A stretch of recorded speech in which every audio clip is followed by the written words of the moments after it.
My wife laughed and said, "Starting today, you're the wife." I thought it was just one of her strange jokes, until my world actually began to tilt in that direction. Up until then, my life had been completely ordinary. I was just Josh Miller, 28, a freelance graphic designer working from a small but comfortable apartment I shared with my confident, fast-talking, always in control spouse, Emma. Nothing dramatic. Nothing unusual. At least on the surface. That changed one quiet Saturday morning.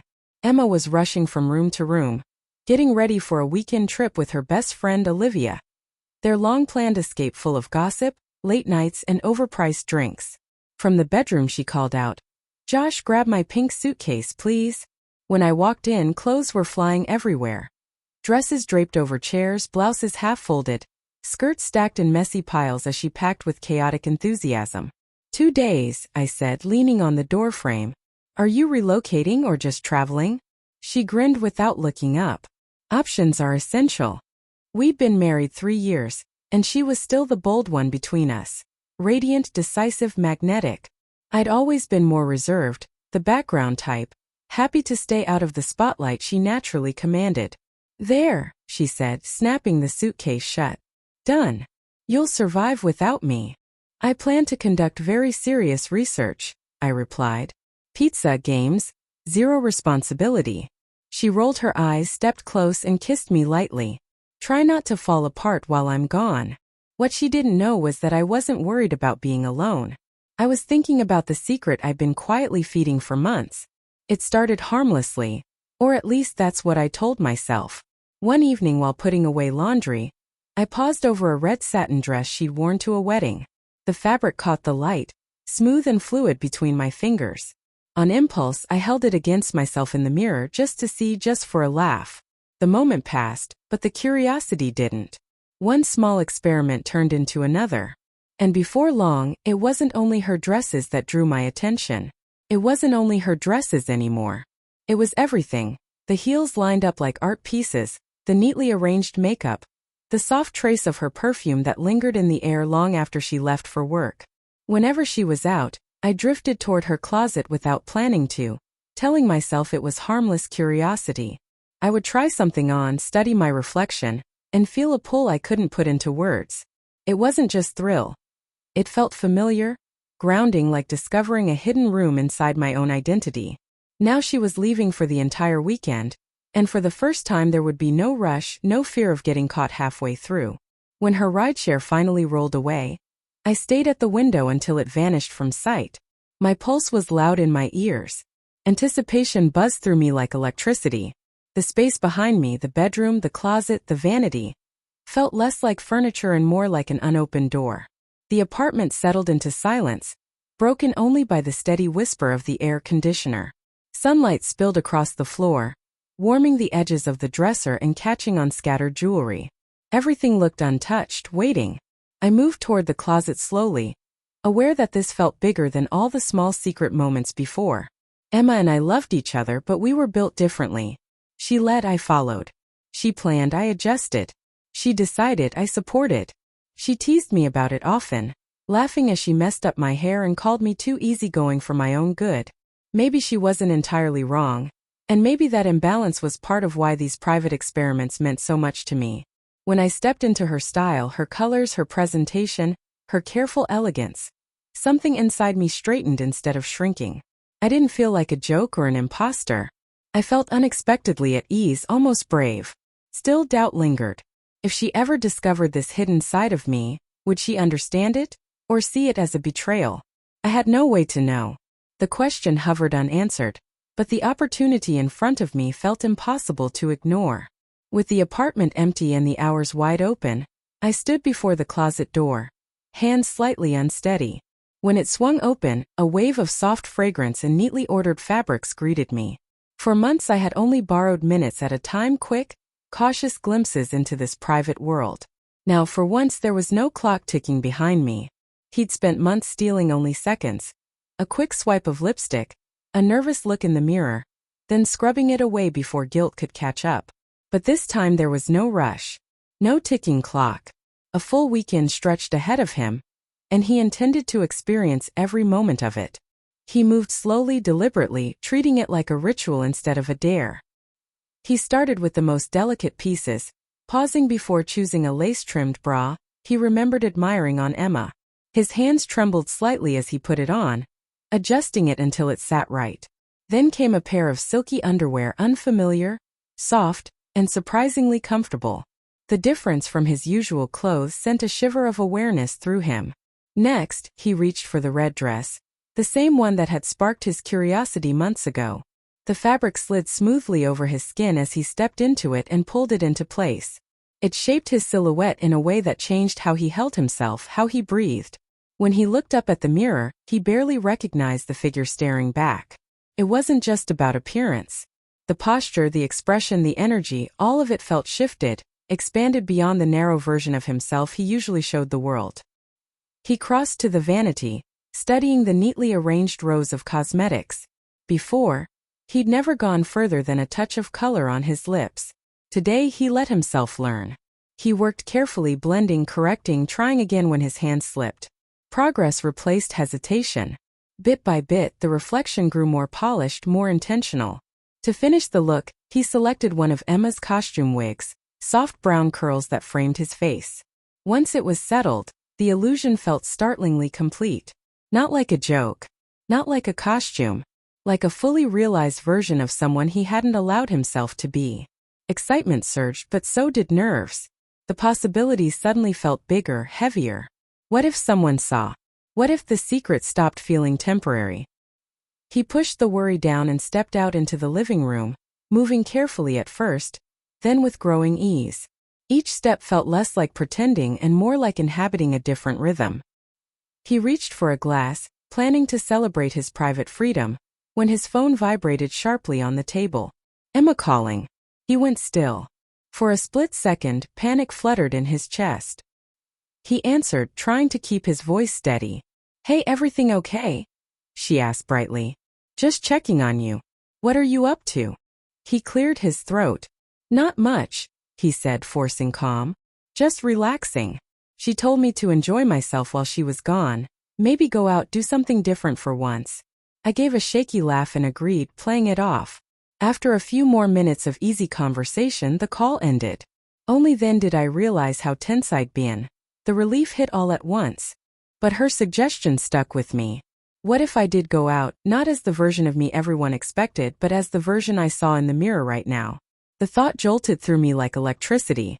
It felt reckless and bold, equal parts terrifying and irresistible. Suddenly, staying hidden inside the apartment felt like a missed opportunity instead of a safe choice.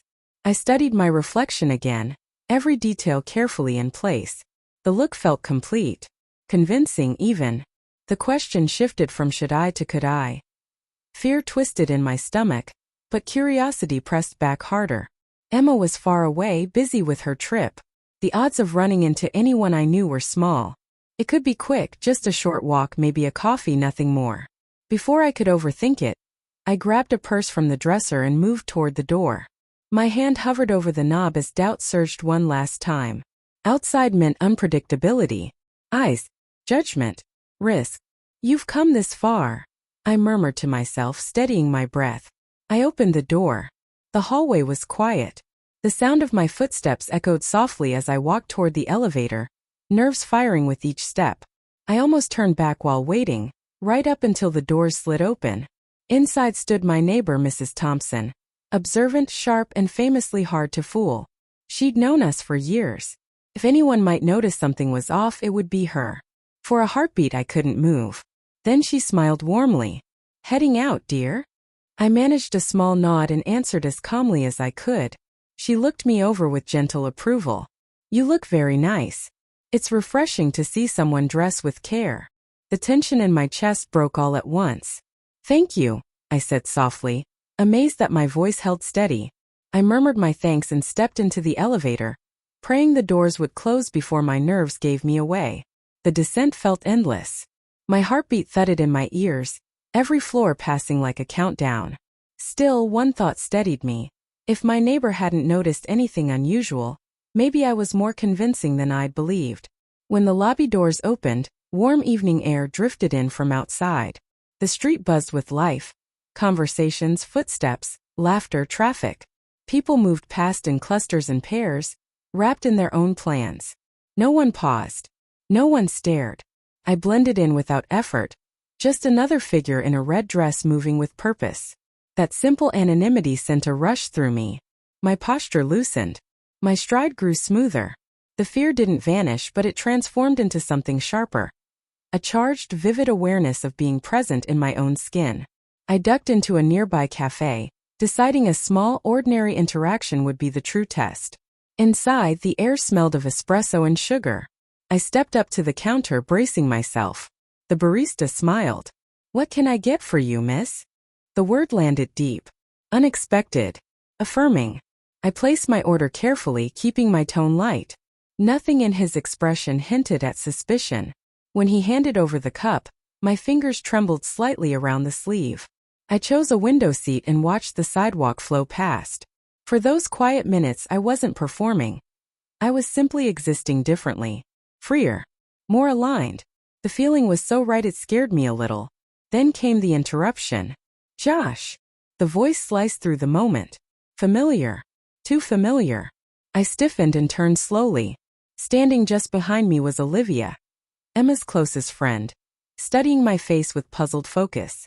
My thoughts scattered. Panic pressed at the edges, but I forced it down and answered with calm confusion. "I'm sorry," I said gently. "Do we know each other?" She blinked, uncertainty replacing recognition.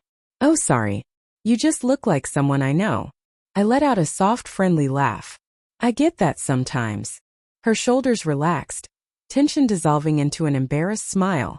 The danger passed, at least for now, but my pulse took much longer to settle. "Yeah, maybe," she said, but she didn't move away. Her gaze kept circling back, studying my face, my posture, even my hands wrapped around the cup.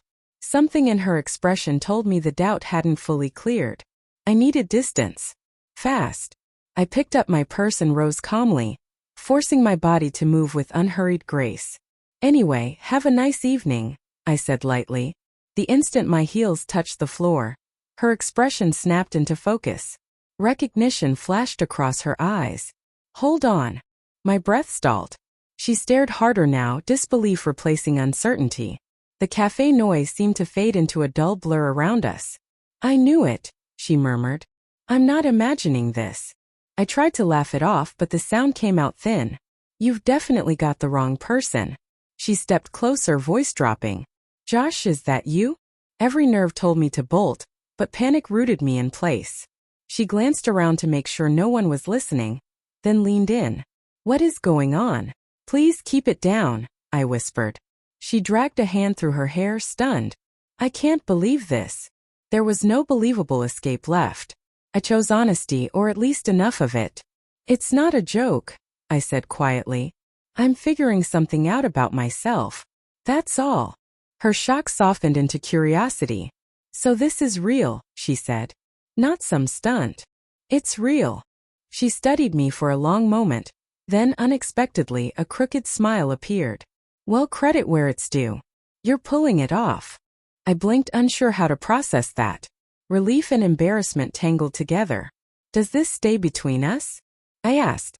Her expression turned serious again. "That depends. She deserves the truth, but I'll give you the chance to tell her yourself." "Thank you," I said, gripping the edge of the table. "I will." "You'd better," she replied. Then the tension cracked and her playful tone returned. "Now sit down. You look like you're about to sprint out the door." Against every instinct I did sit. Running suddenly felt unnecessary, at least for the moment. The next stretch of time passed in a strange haze. She kept watching me with analytical fascination, like she was recalibrating everything she thought she knew. Each gesture I made seemed to register. How I held the cup, how I tucked my hair back, how I shifted in my seat. "This is honestly surreal," she said at last. "You committed to the details." "I didn't plan on an audience," I replied. "No one ever does," she said with a knowing grin. I checked the time. The adrenaline spike was fading now, leaving behind a quieter, heavier awareness.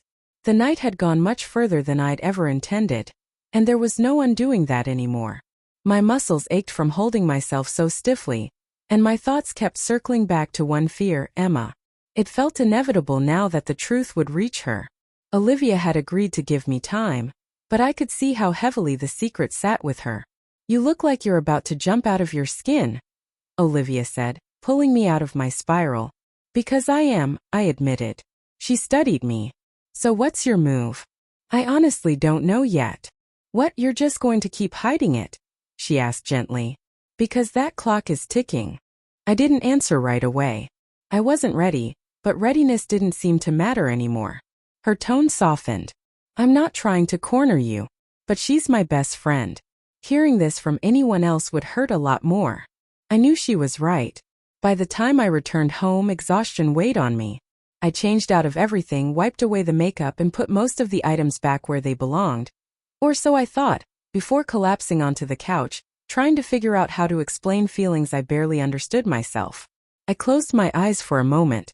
The lock turned. I jolted upright. The door opened and Emma walked in, dropping her bag with a tired sigh. Josh, I'm back early. The trip got cut as... She stopped mid-sentence. Her gaze landed on the coffee table. My stomach dropped. A lipstick tube. Earrings. One heel left beside the sofa. Evidence I'd missed. Her voice changed, quieter, cautious. Josh, what's this? I tried to speak, but the words tangled. She stepped closer, scanning the scene, then looking at me with dawning realization. Were you wearing these? There was no believable denial left. Yes. A long pause followed. Then a short, stunned laugh escaped her. Okay. That's not what I pictured walking into tonight. I didn't want you to find out like this, I said. But I did, she replied, not unkindly, just shaken. So help me understand. Is this a joke, a curiosity, or something deeper? I'm still figuring that out, I said quietly. I just know it feels important. She rubbed her forehead and headed for the kitchen, pouring a glass of wine before facing me again. Start at the beginning.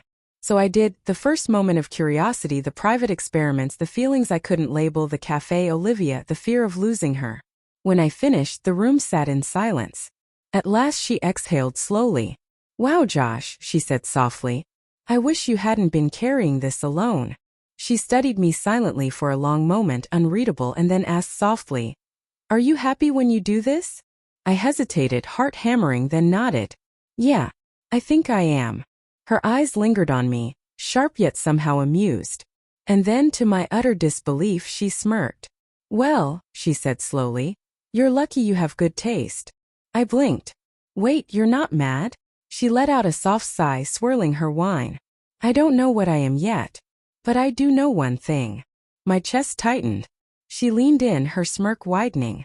If you're going to keep wearing my dresses, we're going shopping. My clothes aren't always going to fit you. I froze. Wait, what? Another sip of wine, another mischievous grin. Josh, if you're going to do this, we're doing it right. I was speechless. She tilted her head, eyes glinting. From now on, you're the wife. Everything inside me shattered and reformed at once. Months of fear, panic, imagining her outrage. And here she was, leaning into it like it was the most natural thing in the world. What? I whispered. You mean it? Emma laughed, shaking her head. You didn't think I'd be boring about this, did you? I just don't understand, I stammered. I married you because I love you, Josh, she said firmly, though her grin softened it. Yeah, this is weird. But I'd rather figure it out together than have you sneaking around behind my back. I swallowed, my mind spinning. So what happens now? That's up to you, she said lightly, swirling her glass. The weight of everything pressed on me, and for the first time I realized I didn't have to hide. I could embrace this. I let out a shaky breath, a slow smile spreading across my face. Then let's go shopping. Her words echoed in my head. From now on, you're the wife. My body went rigid, my thoughts frozen. She said it like it was casual, but the fire in her eyes told me she meant it. What do you mean? I managed to whisper. Exactly what I said, she replied, tilting her head with that smirk. My stomach clenched.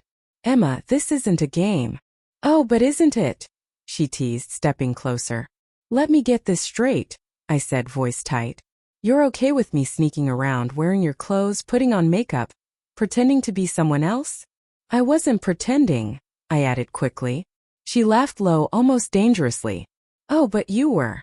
And I don't think you even realize who you really are anymore. I stiffened. That's not true. Isn't it? She challenged, raising an eyebrow. I opened my mouth and realized I didn't have an answer. She sighed dramatically, straightening. Well, if this is what makes you happy, I guess I have no choice. Her grin widened and a thrill ran down my spine. If you want to be the wife so badly, I'll make sure you really feel like one. Then she picked up her phone, typing something quickly before flipping it toward me. My blood ran cold. On the screen was a photo of me, in my cafe outfit from earlier. How did you? I stammered. Olivia sent it, she said with a chuckle. I wanted to scream at Olivia, but Emma's smirk kept me frozen. Now, she said, stepping closer, you have two choices. One, you tell me everything. No more secrets, no more sneaking, no more hiding. And maybe, just maybe, I'll keep this between us. I swallowed hard. And option two, she smiled sweetly, thumb hovering over the screen. I send this to everyone we know. My world tilted. My heart raced in my chest, my whole body screaming in panic. You wouldn't, I whispered. Wouldn't I? She said, wiggling the phone teasingly. My pulse pounded. My entire mind searched her face for mercy, for any hint that she was bluffing. But she wasn't. She never bluffed. So, she said finally, eyes locked on mine, what's it going to be?